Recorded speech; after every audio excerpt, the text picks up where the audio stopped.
I flew to Los Angeles without any warning, carrying in my heart the hope of a joyful reunion. But when I stepped into the intensive care unit, my heart shattered. My daughter was dying utterly alone within the cold, sterile walls. Meanwhile, her husband was partying on a luxurious yacht, wasting my money on champagne and extravagant entertainment. Rage surged through me at his betrayal, and I didn't hesitate to leave him penniless. Just an hour later, he completely lost his mind, and that was only the beginning. Before we go on, please subscribe to the channel and leave a comment telling me what time it is where you are right now. I pulled out my phone as the plane began its descent into LAX, fingers trembling as I typed landing in 20 minutes. This will be the best surprise of her life. Pressing send felt like making a promise I was finally going to keep, a promise to mend some of the pain my daughter had carried all these years. 3 years, far too long. The photograph in my wallet had softened at the edges from being handled so many times. Matilda laughing in the kitchen, a flower dusting her dark hair. Emma grinning, missing her front tooth.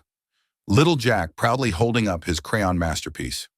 I had looked at that photo every single day since Martha died, but today felt different. Today I was finally going to do something about the ache in my chest. Ladies and gentlemen, we are beginning our final approach into Los Angeles International Airport.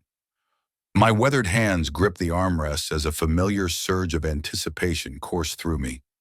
The last time I'd surprised anyone had been Martha's 50th birthday. It felt like a lifetime ago. 5 years of grief had turned me into a stranger, even to my own daughter. But Matilda's voice from our last call 3 months ago kept echoing in my mind. "I'm just tired, Dad, really tired." There was something in her tone that gnawed at the edges of my consciousness, reminding me how desperately she needed me. The baggage carousel hummed steadily as I waited, watching other families reunite around me. A young mother scooped up a toddler into her arms. An elderly couple embraced their son. Soon that would be Matilda and me, but she had no idea I was coming. "Studio City, please," I said to the Uber driver, showing him the address on my phone. "I'm going to see my daughter. She doesn't know I'm coming." "Surprise visits are the best," he replied in accented English. My family in Guatemala loves it when I show up unexpected. The freeway stretched endlessly ahead, palm trees swaying in the April afternoon breeze. LA was just as I remembered, vast, sun-soaked, nothing like the small Texas town where I had raised Matilda. She had always been drawn to bigger things, brighter lights. Martha had once said Matilda got her adventurous spirit from me back when I still believed in taking risks. I tried calling her twice during the drive, finger hovering over the screen, only to pull back. No, it would be better to surprise her in person. The look on her face would make the 4-hour flight and my aching back entirely worth it. "This the place?" the driver asked, stopping in front of a neat house with white shutters and a small front garden. "Perfect." I handed him the cash, grabbed my overnight bag, and stood on the sidewalk as he drove away. The afternoon sun warmed my shoulders as I walked toward the front door, rehearsing what I would say, heart pounding so loudly I could hear every beat. I took a deep breath, preparing for the moment I had waited 3 years, for the moment I would finally see my daughter again, the moment I could in some small way make things right simply by being there. Maybe I'd start with a joke about her old dad finally figuring out how to navigate airline booking websites, or perhaps I'd simply open my arms and wait for her to run into them like she used to when she was 8, all trust and laughter. I reached into my bag and carefully pulled out the small gift I had brought, a hand-carved wooden jewelry box I'd spent hours crafting in my garage workshop. It wasn't just a box. It was a vessel for memories, meant to keep her grandmother's ring safe until little Emma was old enough to appreciate it. Martha would have adored seeing it pass down, a tangible thread connecting past and future. The doorbell waited under my finger, heavy with possibility. For a moment I didn't press. It just stood there, letting the anticipation stretch, savoring it like a fine wine. 3 years of phone calls, texts, and half smiles through a screen were about to turn into real hugs, shared meals, and stories told face to face. I pressed the button. The familiar chime echoed inside, a sweet, welcoming note, but then silence. Nothing. I pressed it again, holding it longer this time, letting the sound ring through the empty air. The chime resonated once more, followed by that hollow quiet. "Matilda." "It's Dad," I called, rapping lightly on the doorframe. Maybe they were in the backyard or upstairs with music blaring. Kids could be loud. Perhaps they simply hadn't heard. The silence stretched unnatural, now gnawing at my chest. I stepped back and took in the house properly for the first time in years. The rose bush by the front window was withered at the edges, petals scattered across the walkway like discarded confetti. When had Matilda stopped tending her garden? She used to send me photos every spring, proud of every bloom. I walked slowly to the side gate and peered through the slats into the backyard.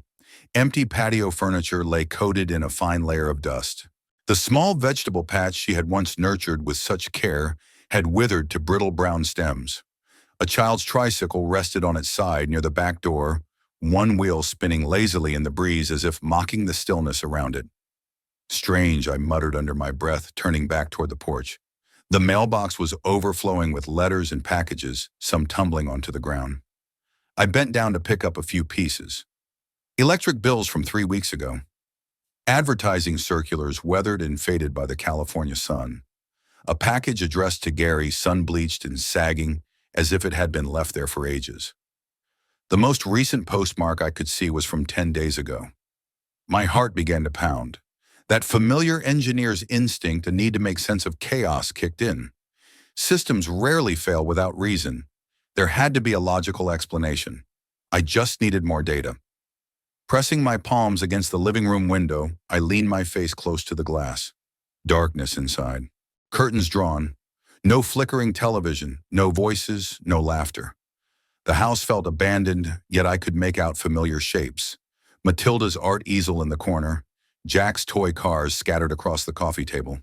Every object whispered normalcy, but the absence of life screamed contradiction. "Excuse me, are you looking for the McCoys?" I spun around to see an elderly woman approaching from the neighboring house, a sun hat shading her face, and garden shears glinting in her gloved hands. "Yes. I'm Harley Sims, Matilda's father. Have you seen them lately?" My voice carried more hope than certainty. She paused, dabbing sweat from her forehead with the back of her wrist. "Come to think of it, no," she admitted slowly. "It's been awfully quiet over there. Usually hear the children playing in the morning." Her voice trailed off, her eyes studying my face as if trying to weigh my words. "Is everything all right?" I asked, though. The quiver in my voice betrayed me. "I'm sure it is," she replied, though even I could hear the doubt in her tone. "They probably went on vacation, maybe visiting family." Still, her eyes were unconvinced, and neither was mine. "Well, I hope they're okay," she added softly. "Such a sweet family." I nodded, but inside a chill ran down my spine. Something was off, terribly off, and for the first time in years, my heart raced not with anticipation of reunion, but with a gnawing, unshakable worry. As she returned to her gardening, I sank heavily onto Matilda's front step, the wooden jewelry box still clutched in my hands like a fragile talisman. Every piece of the puzzle I was trying to assemble refused to fit. Matilda would have mentioned a vacation during our last call, and Gary, obsessed with social media, never missing an opportunity to broadcast their lives, he would have posted photos from wherever they'd gone. My fingers trembled as I pulled out my phone and scrolled through Matilda's Facebook page. The last post 6 weeks ago, a photo of Emma's school art project. That was it. Before that, silence stretching nearly 2 months. My daughter, who had once documented every family dinner, every weekend, adventure, every fleeting laugh, had gone completely quiet. The afternoon shadows lengthened across the porch as I sat there staring at the still empty house. A jogger ran past earbuds and completely absorbed in her own world, oblivious to the growing dread coiling in my chest. Somewhere down the street, a lawnmower sputtered to life. The sound should have been comforting, normal, but it only heightened the contrast with the fear crawling inside me. I checked under the welcome mat, traced the rim of the flower pot beside the door. No hidden key. The front door handle turned uselessly in my grip, locked tight. "Okay, Harley," I muttered aloud, trying to steady myself. "Don't panic. There's a logical explanation." But as I sat on that porch step, surrounded by signs of neglect and abandonment, the rational voice in my head struggled to compete with the gnawing feeling that something far worse than an empty house had just revealed itself. It was time to call Matilda. My thumb hovered over her contact, hesitating for a heartbeat before pressing it. The dial tone hummed in my ears, each passing second tightening the knot in my stomach. 1 ring, 2, 3, straight to voicemail. Hi, you've reached Matilda. Leave a message and I'll get back to you as soon as I can. Her cheerful recorded voice made my chest ache. I hung up and dialed again. Same result. Voicemail after 4 rings. Either her phone was dead or she was deliberately not answering. My hands shook as I tried a third time, letting it ring longer, determined to leave a message if nothing else. Hello. The voice that answered was not Matilda's. Male professional cautious. My heart skipped a beat. Matilda, this is Dad. I'm in Los Angeles. I wanted to surprise you, but nobody's home. And sir, this is Dr. Rivera from Cedars-Sinai Medical Center. Are you a family member of Matilda McCoy? The world tilted sideways. My grip on the phone tightened until my knuckles ached the other hand, clutching the porch railing as if it could anchor me to reality. What? Yes. I'm her father. Why do you have her phone? Where is she? A pause stretched like an eternity. Mr. Sims, I'm very sorry to inform you that your daughter is currently in our intensive care unit. She's been receiving treatment for advanced cancer, and her condition is critical. The words hit me like physical blows. Cancer. Critical. My vision blurred at the edges and my voice came out strangled, almost unrecognizable. I had talked to her 3 months ago. She had sounded fine. Just tired, she had said, chasing the kids around. Sir, I understand this is shocking news. Stage 4, cancer can progress rapidly, and patients often don't share their diagnosis with family members immediately. She's been under our care for several weeks now. Several weeks. The neglected garden, the overflowing mailbox, the silent house, it all clicked into place with horrible clarity. And where's Gary, her husband? Where are my grandchildren? Another pause. I cannot comment on other family matters, Mr. Sims. Patient confidentiality prevents me from sharing details. But I strongly recommend you come to the hospital immediately. Your daughter has been asking for you. My hands shook violently, barely able to hold the phone. What's the address? I'm coming now. Cedars-Sinai Medical Center, 8700 Beverly Boulevard. Ask for the Oncology Intensive Care Unit when you arrive. Dr. Rivera. The line went dead. I stared at the phone in my trembling hands, feeling the weight of a world that had just shifted. The afternoon sun suddenly seemed too bright, too warm, too ordinary for a universe in which my daughter was dying, and I hadn't even known. 3 months ago, she had said she was tired. Tired, and I had been so wrapped up in my own grief, my own isolation, that I had missed every warning sign. The wooden jewelry box fell from my lap, clattering across the porch steps. Martha's ring, meant to be passed down to Emma someday, now felt impossibly fragile. What if there wasn't a someday? What if I was already too late? I stood abruptly, the world tilting as dizziness washed over me. My legs carried me mechanically to the street. I needed a taxi. Now, the hospital address burned in my mind. 8700 Beverly Boulevard Oncology Intensive Care Unit. Every step felt unreal, detached, as though I were watching myself move in a nightmare. A yellow cab screeched to a stop, and I slid in without thinking. The door slammed with a finality that seemed to close off my old life entirely. Hands shaking, I handed the driver the crumpled piece of paper. Cedars-Sinai Medical Center, please. As fast as you can. Traffic's heavy this time of day, sir, but I'll do my best. His eyes met mine in the rearview mirror, noting my distress. Emergency? My daughter. She's dying. The words caught in my throat, impossible to swallow. The leather seat beneath me felt foreign, too smooth, too normal for someone whose world had just collapsed. Through the taxi window, LA moved in its chaotic, indifferent rhythm. Cars jostled, pedestrians hurried, the ordinary hum of life pressing against the extraordinary horror unraveling inside me. Cancer. Stage 4. Critical. I pulled out the worn photograph again, tracing Matilda's laughing face with my thumb. How had I missed the signs? The last phone call replayed over and over in my mind. Just tired, Dad. Really tired. The weight in her voice had been invisible to me. I had attributed it to motherhood, to work stress, to the ordinary exhaustion of raising 2 children. What kind of father had I been so blind to my own child's suffering? The taxi lurched forward in the stop-and-go traffic, each motion stirring memories I hadn't allowed myself to feel. Matilda's first wobbly steps across our old kitchen floor arms, outstretched with absolute trust in her eyes. Teaching her to ride a bike in the park behind our house, running alongside until she pedaled 50 yards on her own. Her high school graduation, the proud smile as she accepted her diploma, the tears in my eyes walking her down the aisle just 2 years ago. And Gary. Gary had promised to protect her. "I'll take care of your daughter, sir," he had said, shaking my hand with that confident grip. Where was he now? Why hadn't he called when she got sick?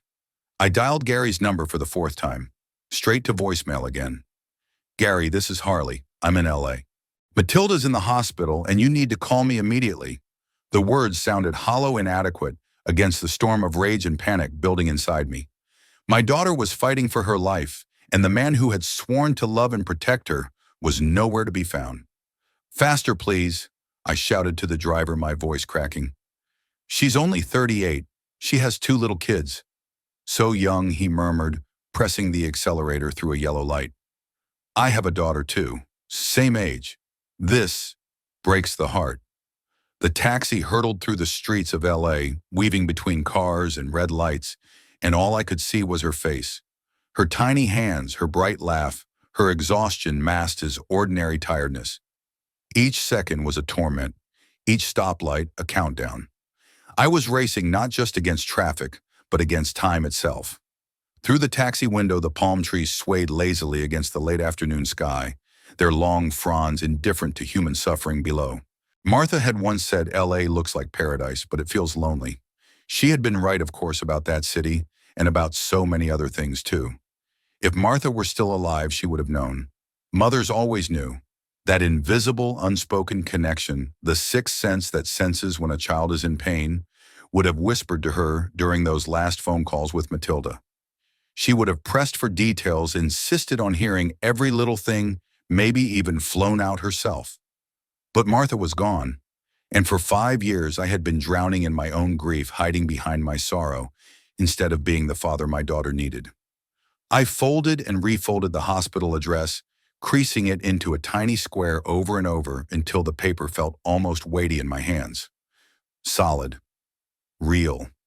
The only solid thing in a day that had otherwise become a surreal blur. Just this morning I had been a retired engineer planning a surprise visit, carrying hope and anticipation. Now I was hurtling through LA traffic, each light, each honking horn a countdown to seeing my dying daughter. The taxi finally pulled up to the hospital entrance as evening began to paint the sky in streaks of purple and orange. Modern glass and steel loomed before me, imposing, cold and clinical. Through the windows I could see people moving purposefully through the bright corridors, doctors, nurses, families, grappling with crises that felt worlds apart from my own, yet strangely familiar. "Here we are, sir," the driver said gently. "Good luck with your daughter."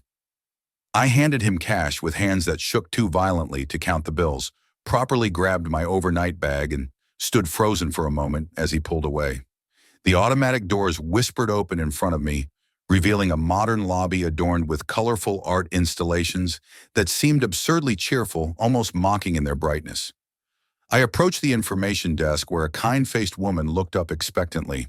"Oncology intensive care unit," I managed to say, my voice barely steady. "My daughter, Matilda McCoy." She handed me a visitor badge and clipboard. "ID, please, and you'll need to sign in. Take the elevator to the 7th floor." My hands shook so badly I had to grip the pen with both of them as I scrawled my name. Each floor that passed felt endless, the numbers lighting up like a countdown to devastation. When the doors finally opened, the antiseptic smell hit me immediately, the sharp, unmistakable mixture of cleaning supplies and human suffering, mingled with the faint underlying scent of fear and hope. Dr. Rivera waited at the nurse's station, a compact man with wire-rimmed glasses and kind, steady eyes. He extended his hand as I approached. "Mr. Sims, I'm glad you made it safely. How is she?" The question caught in my throat, my voice hoarse. "Stable. For now," I managed. Dr. Rivera nodded solemnly. "The chemotherapy hasn't been as effective as we'd hoped, but she's responding to the current protocol." He gestured down the hallway. "She's been asking for family. She'll be relieved you're here." We walked past rooms filled with the soft beeping of monitors, whispered conversations, the quiet rhythm of life and death coexisting. Through one doorway, I glimpsed an elderly man holding his wife's hand. Through another, a young mother read aloud to a child with a bald head. The fragility of life pressed in on me from every direction. Room 712, Dr. Rivera said softly. I should warn you the illness has taken a physical toll, but mentally and emotionally she's still very much herself. Nothing could have prepared me for what came next. Matilda lay propped up in the hospital bed for tubes, snaking from her arms to bags of clear fluid hanging on metal poles. Her heartbeat ticked steadily on the monitors in green lines that seemed both reassuring and painfully fragile. She looked so small, so fragile a shadow of the vibrant, radiant woman who had danced at her wedding, who had once lit up every room she entered. And then she saw me, her face transformed, instantly blooming into the most beautiful, heart-wrenching smile. Daddy. The word came as a whisper, almost too fragile to carry, yet it hit me with the force of a freight train. I crossed the room in 3 hurried, uneven steps and carefully gathered her into my arms as if holding her too tightly might shatter her completely. But she clung to me, and in that instant, the years of separation, grief and fear melted into a single crystalline moment of connection, pure, fierce, and painfully beautiful. She felt bird-like in my arms, all sharp angles and fragile edges, where once there had been the familiar softness of her curves. My chest tightened, and the tears I had been holding back since the phone call finally spilled over. Oh, sweetheart. My voice cracked as I whispered against her hair. I'm here. I'm not going anywhere. I didn't want to worry you. She breathed, her cheek resting against my shoulder, the warmth of her skin faint and fleeting against my chest. You were still grieving, Mom, I murmured, smoothing the thin hospital blanket around her shoulders the same way I used to tuck her in when she feared monsters under her bed. And I thought I could handle it myself. My voice faltered as I met her eyes, so impossibly small in that pale, tired face. Why didn't you tell me we could have fought this together? Her eyes shimmered with tears wet and bright. The doctor said 6 months, maybe 8 with treatment. I kept thinking I'd get better, that I'd call you when I was in remission, when I had good news to share. She swallowed, voice catching.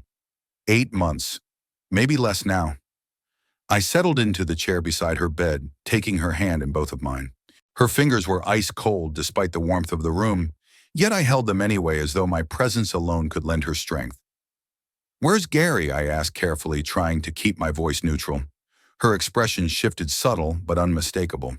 She looked away toward the window, voice quiet. He said he had important business meetings this week. He'll be back before the weekend. When did you last see him? My words came soft, almost ashamed. 3 days ago. He's been distant since the diagnosis, she admitted. I think it scares him. Scares him. My daughter was dying, and her husband was scared. Scared enough to abandon her when she needed him most? Has he been taking care of you? Helping with the kids? My neighbor Emma watches them during the day. Gary handles the practical stuff. Her words felt rehearsed, like she was trying to convince herself as much as me.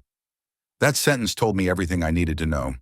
I spent the next hour simply being present, holding her hand while she drifted in and out of sleep.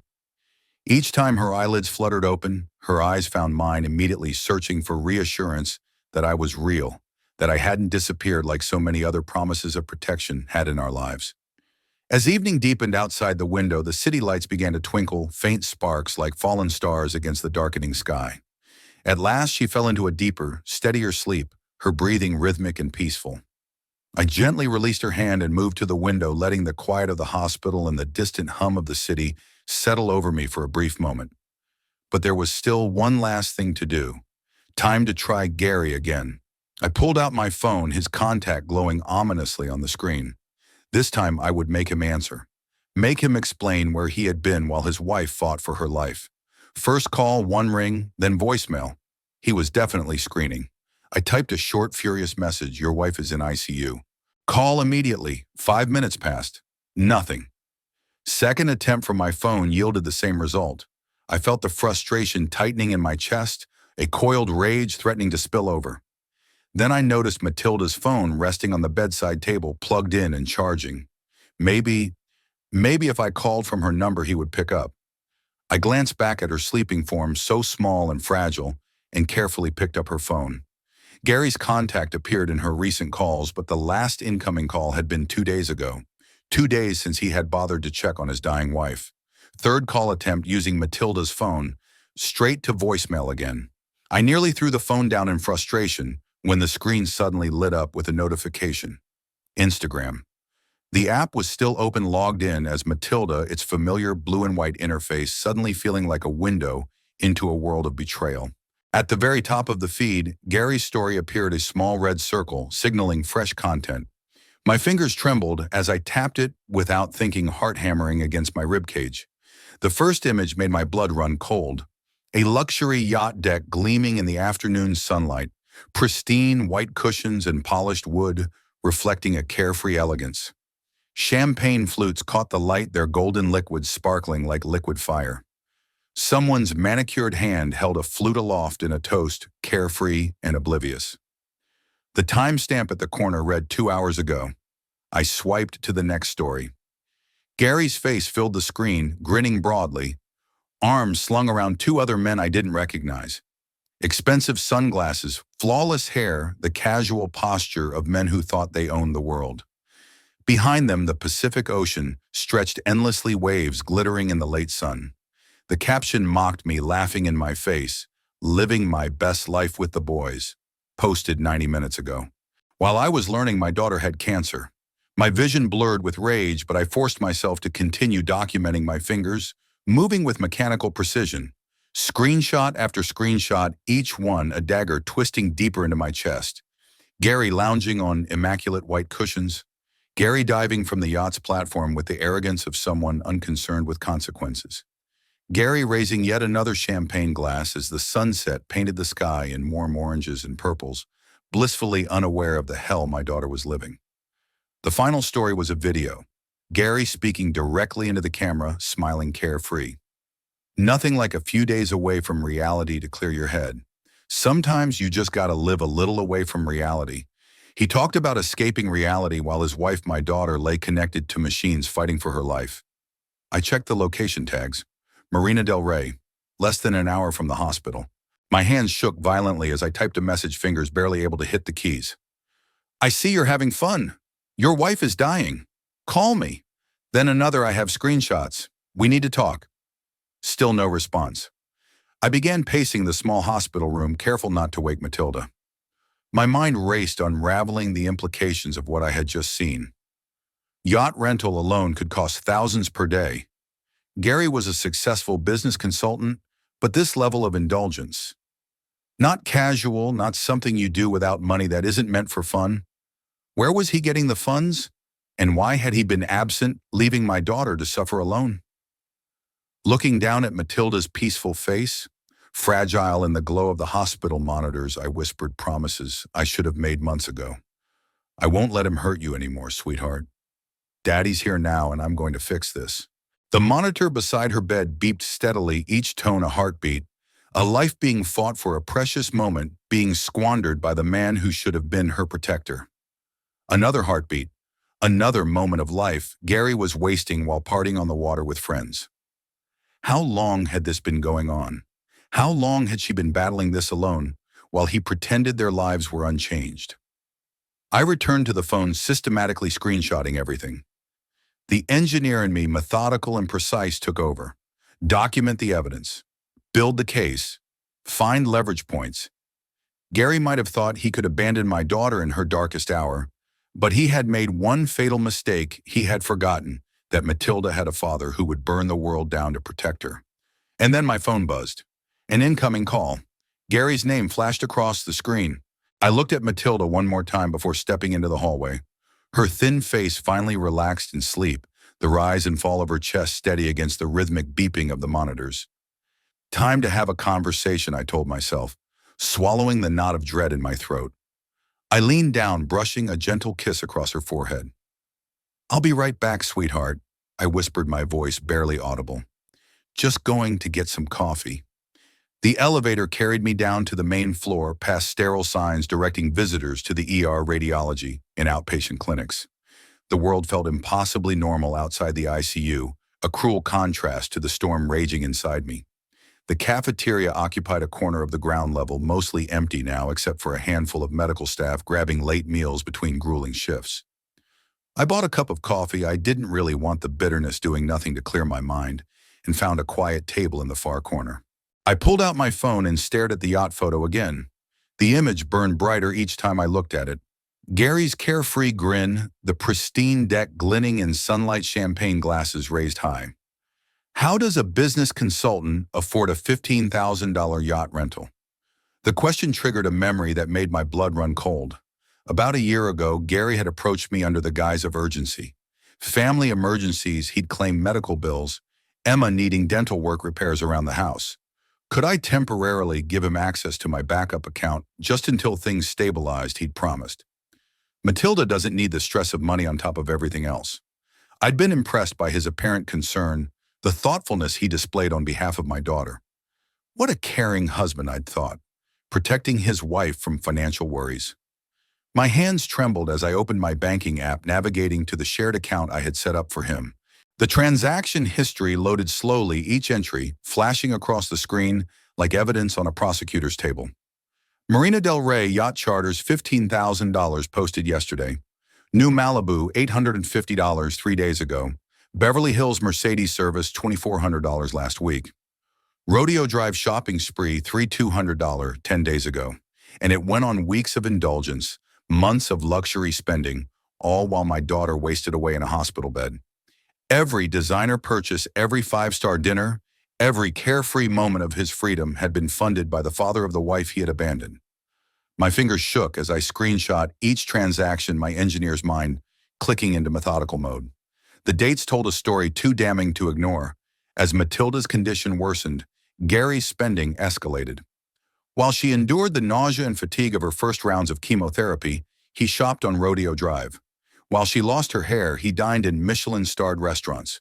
Every dollar, every extravagance, every laugh he enjoyed at yacht parties had been stolen from the man who had trusted him with his daughter's life and well-being. I clenched my jaw, stopping myself before rage consumed every thought. Anger was useful, but cold, calculated precision would serve Matilda far better. I pulled a small notebook from my pocket and began systematically jotting down key information, account numbers, transaction IDs, dates, amounts, a blueprint to cut off Gary's financial lifeline. He had made one critical mistake. He had used my money to finance his betrayal.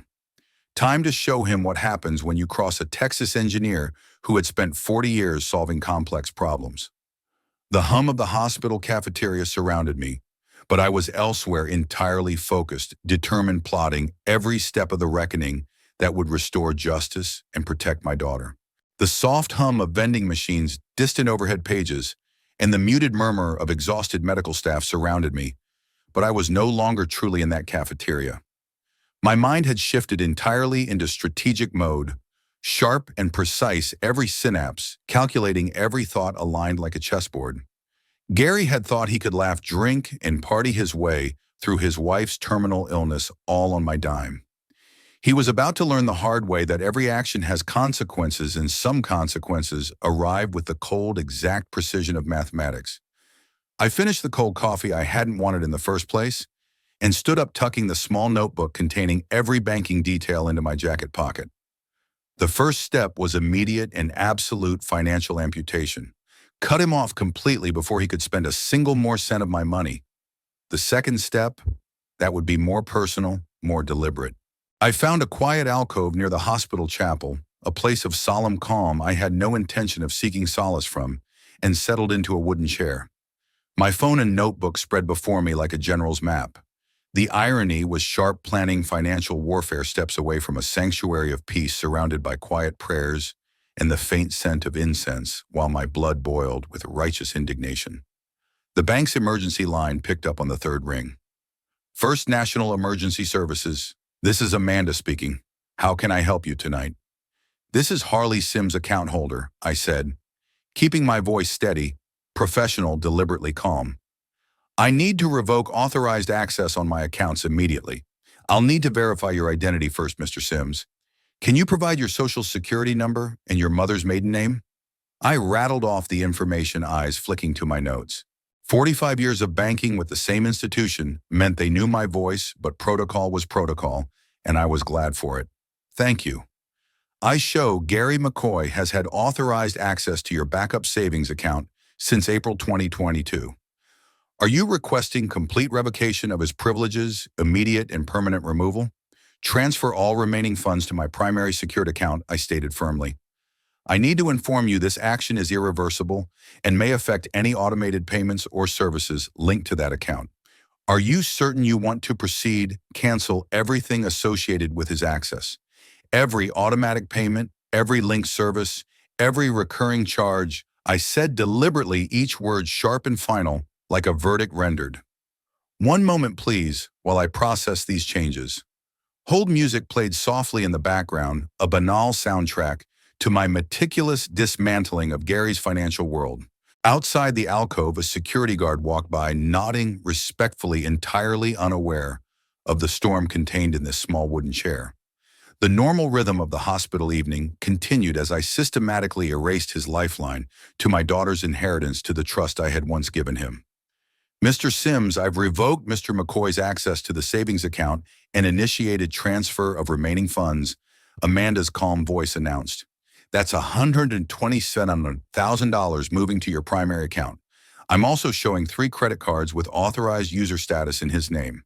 Shall I cancel those as well? $120,000. Every dollar taken while my daughter suffered in silence. Every luxury, every party, every reckless indulgence he had treated as his right had been funded by me. Cancel every card, I said, my voice as cold and final as the numbers on the screen. Every privilege gone. Every access terminated.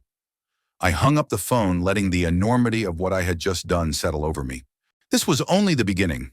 Gary had underestimated what it meant to cross a man who had spent 40 years solving complex problems, who now had a singular purpose to protect his daughter, no matter the cost.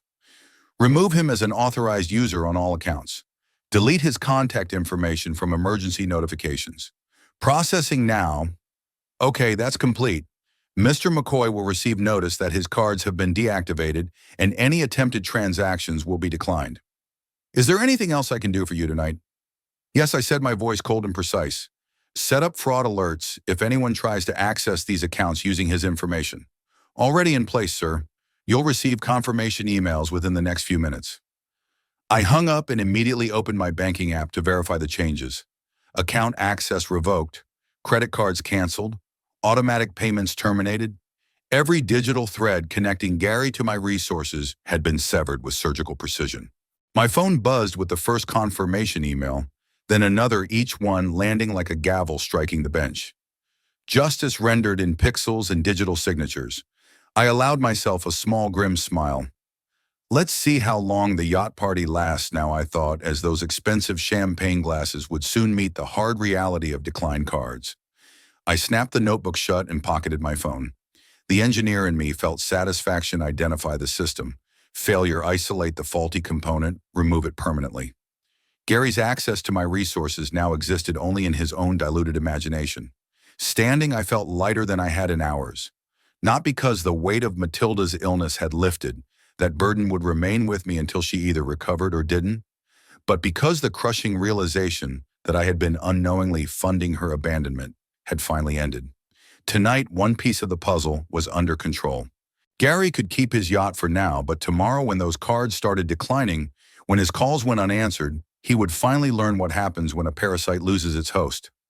I walked back toward the elevator, past the slightly ajar chapel door, past the nurse's station, where the evening shift was busy with routine checks, vitals, and whispered conversations. The hospital pulsed on with its usual rhythms, oblivious to the quiet justice being administered in its corners. When I returned to Matilda's room, she was awake, staring at the ceiling with that distant expression I had seen far too often today. The soft glow of the monitoring equipment bathed the room in warm, intimate light, creating a small sanctuary separate from the harsh, fluorescent world outside. "Hey, sweetheart, how are you feeling?" I asked, setting down my untouched coffee and pulling the chair close to her bedside. "Better now that you're here," she murmured, turning toward me. There was something different in her eyes, a subtle shift, a trace of relief. Dad, she said, slowly hesitating, as if testing the words before they escaped. I need to tell you something about Gary. I reached for her hand, feeling how cold her fingers were, despite the warmth of the room, and squeezed gently. Take your time, honey. I'm here to listen. He changed after Jack was born. Started saying I wasn't contributing enough financially. Her voice was soft, almost fragile, as if she were unpacking a weight she'd been carrying alone. The freelance design work got harder when Jack was colicky, and Gary said I was a burden. I felt my free hand ball into a fist beneath the hospital blanket, but I kept my voice steady, calm, deliberate. A burden, I echoed softly, disbelief and controlled fury lacing each word. You're raising two children, managing the house, fighting through everything, and he called you a burden. Her eyes glistened with tears, and I pulled her hand closer, holding it firmly. Sweetheart, I whispered, I'm here now. You're not alone anymore. Not for a second. He said the medical bills were ruining his future plans, that he hadn't married a partner, but a patient. He claimed he couldn't handle the stress, that he deserved a life unburdened by illness. Matilda looked away, shame and disbelief coloring her cheeks. When the cancer diagnosis came, he simply shut down. Nights stretched longer as he stayed out inventing excuses about endless work meetings, late calls, client dinners. What kind of man abandons his sick wife when she needs him the most? My voice shook with a mixture of sorrow and rage. I couldn't contain it. I kept thinking she whispered, tears sliding down her cheeks, leaving thin, glistening trails if I got better quickly. If I didn't complain about the treatment, maybe he'd come back to us, be the father Emma and Jack deserve. I reached over, smoothing her hair back from her forehead, the same way I used to when she was 7, trembling during thunderstorms. The motion was instinctual, protective. Sweetheart, I said, voice gentle but firm, you are perfect exactly as you are. Any man who can't see that doesn't deserve you. She sniffled, voice breaking, eyes searching mine. I feel so stupid for defending him to you all these years, making excuses for why he never called back, why he was always too busy for family visits. Her small, trembling hands squeezed mine with what little strength she had. You were right about him from the beginning, weren't you? I murmured, soft but filled with unspoken pain. I had never said a negative word about Gary to her face, yet fathers often see what wives and partners overlook. I had been wrong about one thing. I had assumed he loved you, at least in some capacity, even if I didn't like him. I never imagined he would abandon you, leaving you to fight this alone. Her voice cracked as she admitted the truth that haunted her every day. The worst part is telling Emma why Daddy isn't here anymore. She keeps asking when he's coming home. How do you explain to a 6-year-old that the man who promised love and protection chose his own comfort over her mother's life? The question pressed into my chest like a physical weight. A nurse entered quietly to check vitals, giving us a brief moment's pause.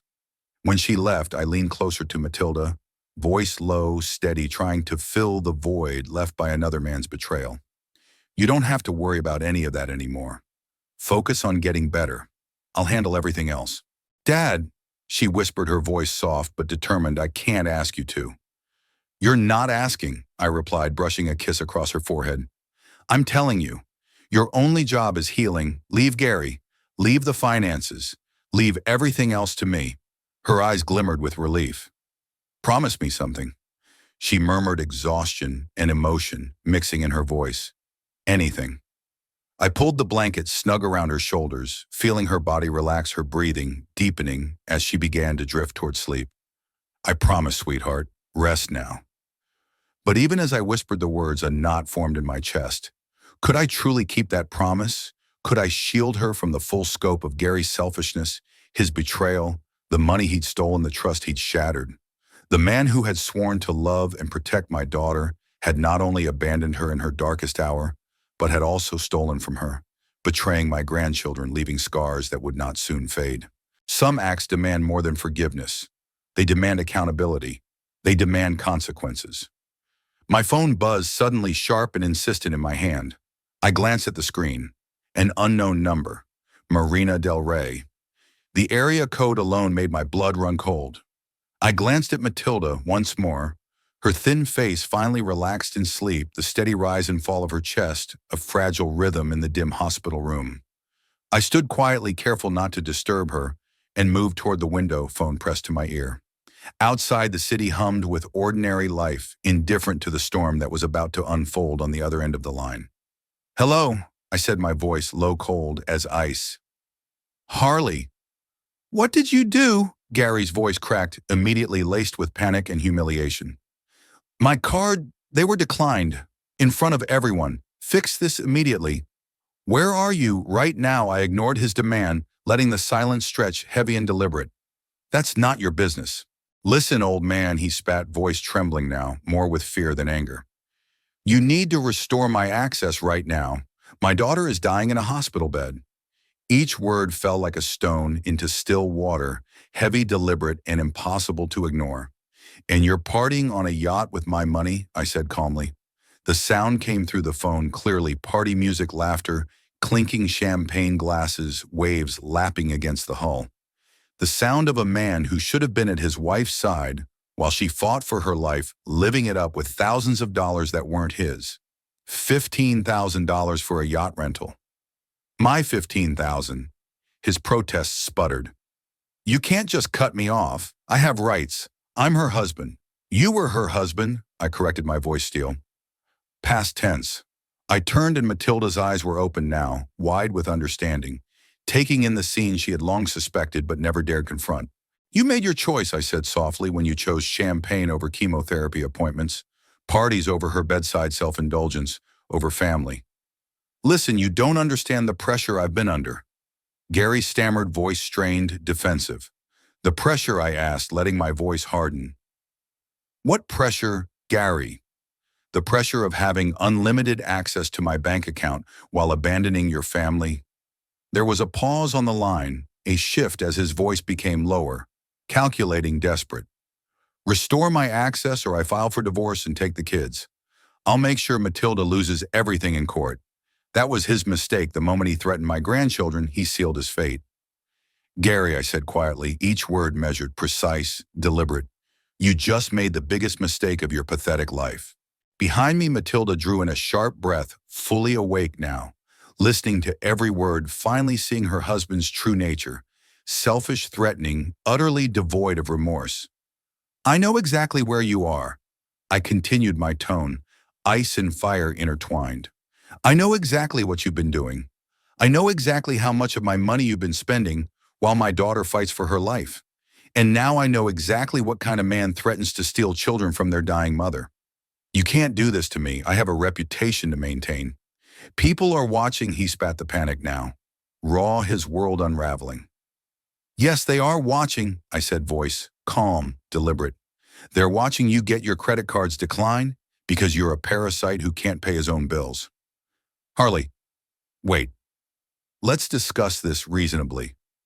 I made some mistakes, but we can work this out. I'll come to the hospital right now." I looked back at Matilda. Tears streamed down her face, but not tears of sorrow. Tears of relief, understanding, and recognition. Finally, she saw who she had married. Finally, she saw her father protect her the way a real man protects his family. "No, Gary," I said softly, my voice gentle but absolute. "We can't work this out." The silence stretched across the line, punctuated only by Gary's ragged, panicked breathing. I turned to Matilda, brushing the hair from her forehead, and whispered, "You're safe now, sweetheart. I've got you." The room felt impossibly still, heavy, with justice served and promises made. And for the first time in days, Matilda allowed herself to exhale fully.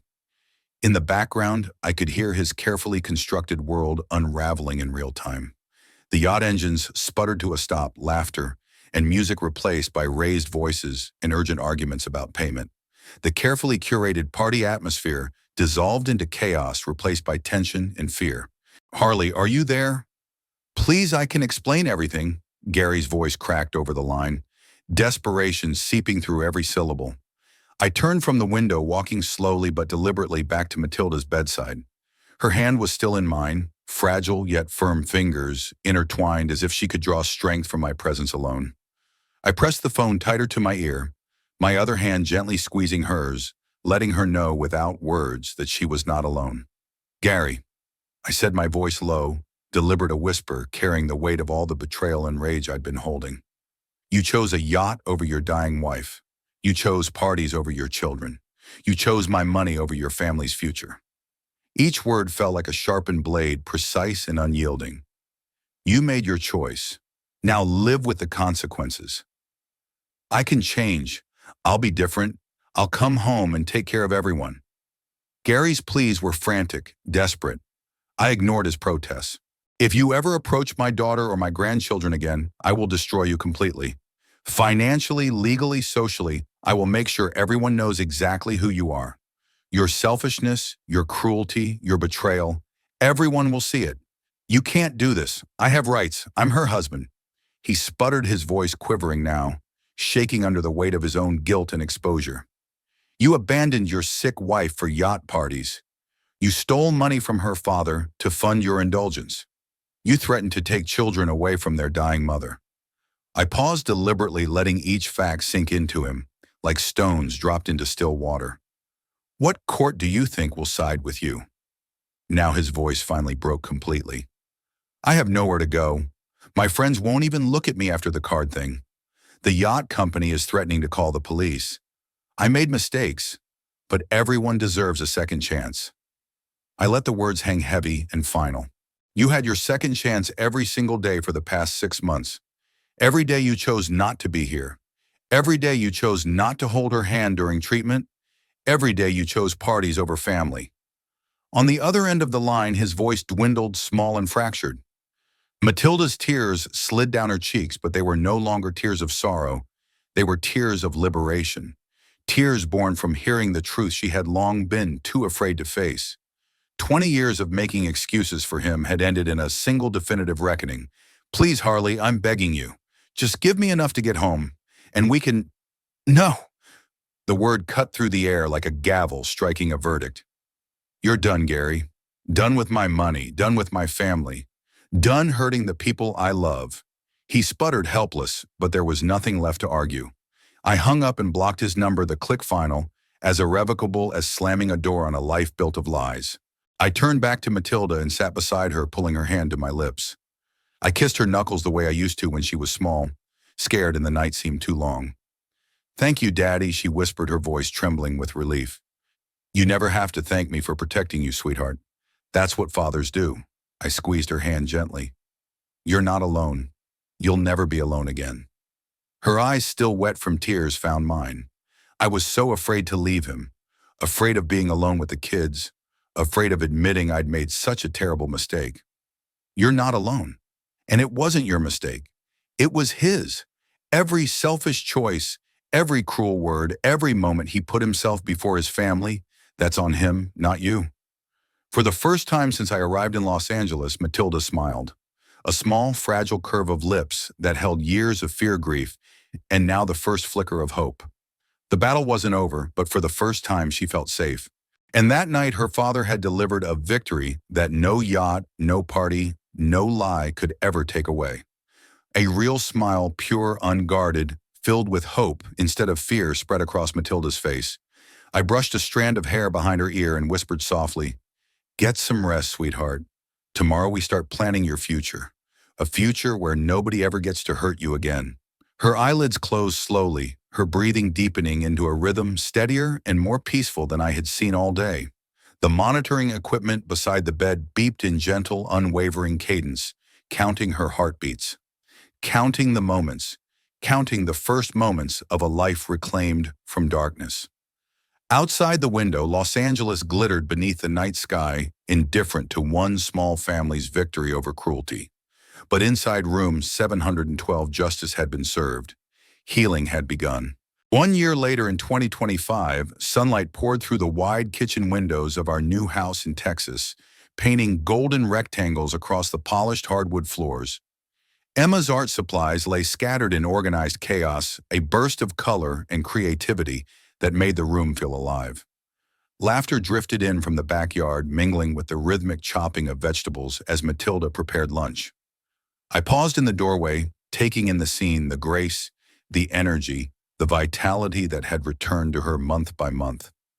Her hair had grown back, thicker, richer, framing a face that radiated health and happiness. The haunted shadow of the past, the weight of Gary's manipulation, was gone, replaced by the confident woman I had always known she could be. "Dad, you're lurking again," she said without turning that familiar teasing tone hinting at how far she had come. "Just appreciating the view, sweetheart. Still can't believe you're really here." Through the window, I watched Jack teaching Emma to throw a perfect spiral. 8 and 6 years old now, their resilience shone in every movement, every triumphant laugh. They had adapted to their new life, shaped by love, safety, and the lessons of patience I passed down as their grandfather. The divorce had been swift, decisive.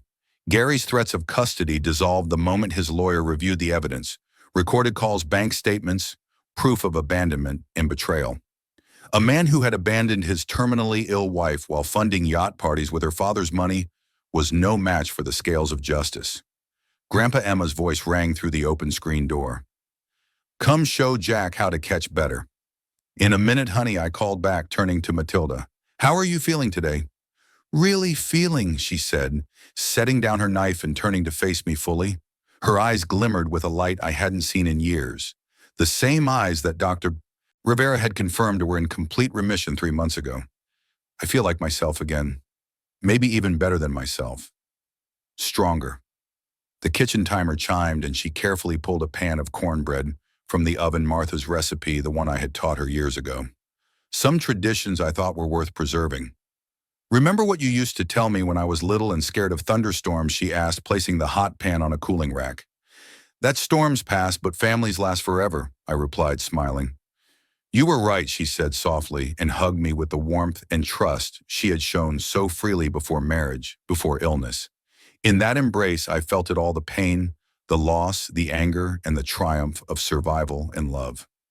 Our family had been tested, broken, and rebuilt, and now finally it was whole again. Fear had driven wedges between us for years: fear of storms, fear of heartbreak, fear of repeating the mistakes of the past, fear of Gary. And yet in all that time I never once uttered an "I told you so" about her ex-husband, nor would I ever. Matilda had endured enough pain.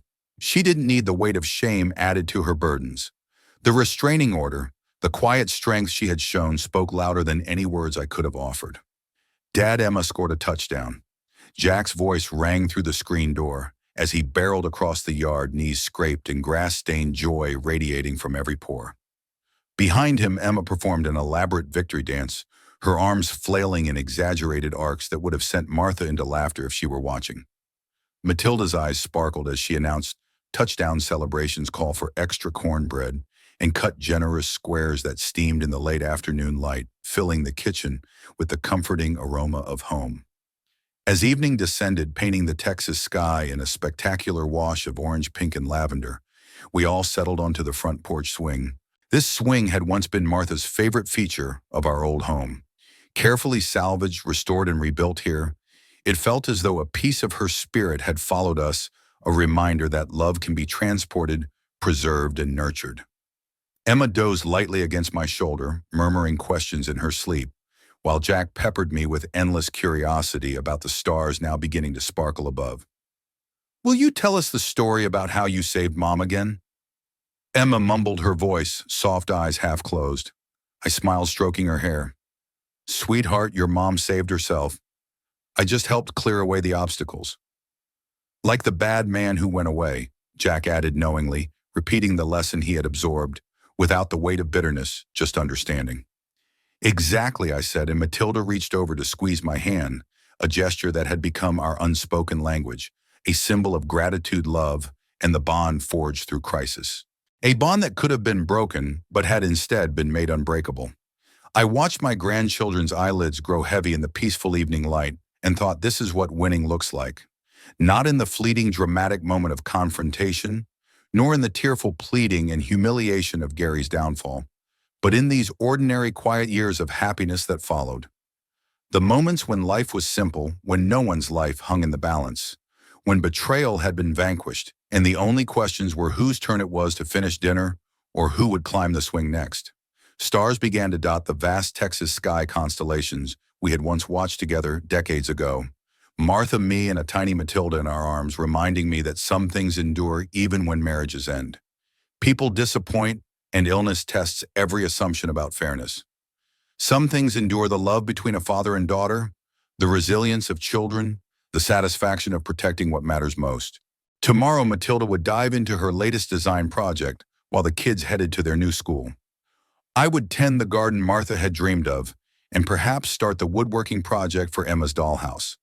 I had promised years ago, but only now had the time to complete.